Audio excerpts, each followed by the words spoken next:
আসসালামু আলাইকুম ওরহমতুল্লাহি ওবরাকাতু। 18তম শিক্ষক নিবন্ধন ভাইবা প্রত্যাশী ভাই ও বোনেরা, আশা করছি সকলে ভালো আছেন। আপনারা সবসময় একটা বিষয় জানতে চান যে আমরা ক্যান্ডিডেটদের থেকে যেভাবে প্রশ্নগুলো করা হয়েছে ঠিক সেভাবে একটা প্রশ্ন বা একটা ক্যান্ডিডেটের একটা এক্সপিরিয়েন্স জানতে চাচ্ছি। আজকে একটা এক্সপিরিয়েন্স আপনাদের সাথে শেয়ার করছি। আজকের যারা ভাইবা দিয়েছেন তাদের মধ্যে একজন ক্যান্ডিডেটের ভাইবা আপনাদের সামনে উপস্থাপন করছি। দেখুন, এখানে ক্যান্ডিডেট প্রথমে আসলেন, আসার পরে তাকে ডাকার পরে ডাকা হলো এবং তিনি বললেন, may I come in sir. Teacher অর্থাৎ ভিতরে যিনি ছিলেন, ভিতর থেকে চেয়ারম্যান স্যার বললেন, ইয়েস ইউ আর কামিং। তারপর ক্যান্ডিডেট ভিতরে প্রবেশ করার পরে সালাম বিনিময় করলেন, আসসালামু আলাইকুম। টিচার সালামের জবাব দিলেন, ওয়ালাইকুম আসসালাম। তারপর টিচার তাকে বসতে বললেন, তখন ক্যান্ডিডেট থ্যাংক ইউ দিয়ে বসলেন। অর্থাৎ তাদের সালাম পর্ব এবং তাদের যেই আইডেন্টিটি পর্ব সেটা শেষ হলো। এরপরে টিচারের সাথে আবার প্রশ্ন বিনিময় শুরু হচ্ছে। টিচার তাকে বলল, হোয়াট ইজ ইউর নেম। সে তার নাম বললেন, মাই নেম ইজ মোহাম্মদ। এখানে কিন্তু এমডি বলা যাবে না, এটুকু মাথায় রাখবেন, এটা হচ্ছে আমাদের শিক্ষা। এরপরে তাকে বলা হলো, what is the meaning of your name. দেখেন, আমি গত 2 দিন আগেও কিন্তু একটা ক্লাসে বলেছিলাম যে নিজের সম্পর্কে কী কী জিজ্ঞেস করতে পারে। সেখানে আমার এই প্রশ্নটা ছিল, what is the meaning of your name, আপনার নামের অর্থ জানতে চাইতে পারে। What is the meaning of your name, then সে বলল, the meaning of my name is, সে তার নামের অর্থটা বলল। ঠিক আছে, এ পর্যন্ত ঠিক ছিল। তারপর টিচার তাকে বললে, tell me about your educational background. দেখুন, এখানে কিন্তু তার এডুকেশনাল ব্যাকগ্রাউন্ড সম্পর্কে জানতে চাওয়া হয়েছে, এখানে নট তার ইন্ট্রোডিউস ইউর সেলফ বলে নাই। সুতরাং সে শুধুমাত্র তার এডুকেশনাল ব্যাকগ্রাউন্ডটা বলবে।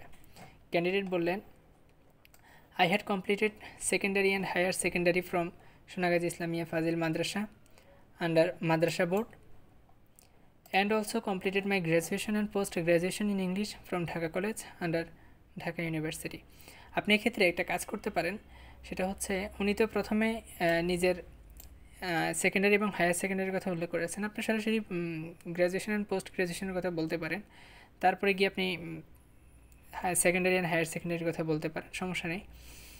আচ্ছা, তারপরে টিচার বলেন, do you have experience in teaching. আচ্ছা, তাকে তার এক্সপিরিয়েন্স সম্পর্কে, তার শিক্ষকতার বিষয়ে তার কোনো এক্সপিরিয়েন্স আছে কিনা তাকে জিজ্ঞেস করলো।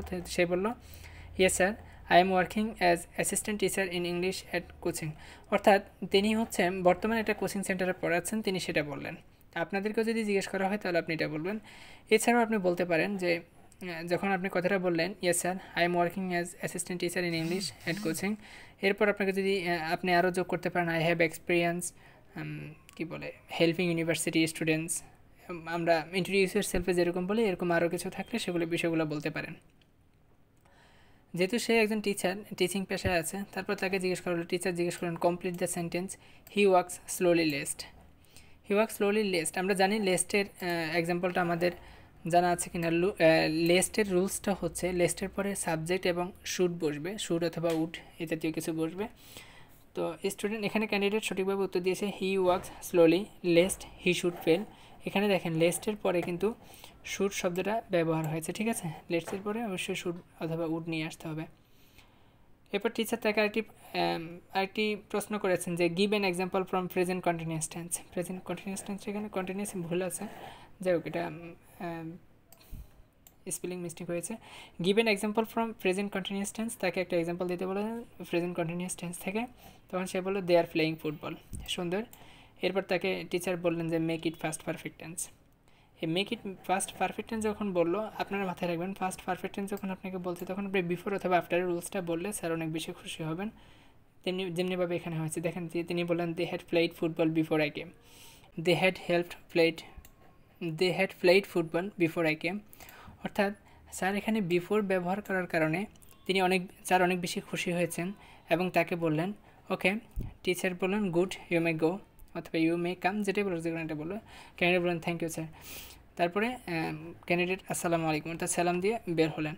তাহলে এই হচ্ছে আমাদের মূল ভাইবা, অর্থাৎ আজকের ভাইবাটা যেমন হয়েছেন তিনি আমাদেরকে যেমনটা জানিয়েছেন। সুতরাং আপনি যদি একটু টেকনিক্যালি একটু ভালোভাবে উত্তর দিতে পারেন তাহলে আশা করছি স্যার আপনাকে খুব ইজি কোশ্চেন জিজ্ঞেস করবে এবং খুব দ্রুত ছেড়ে দেবে ইনশাল্লাহ। আশা করছি সকলেই ভালো করবেন ইনশাল্লাহ। আল্লাহ হাফেজ, আসসালামু আলাইকুম।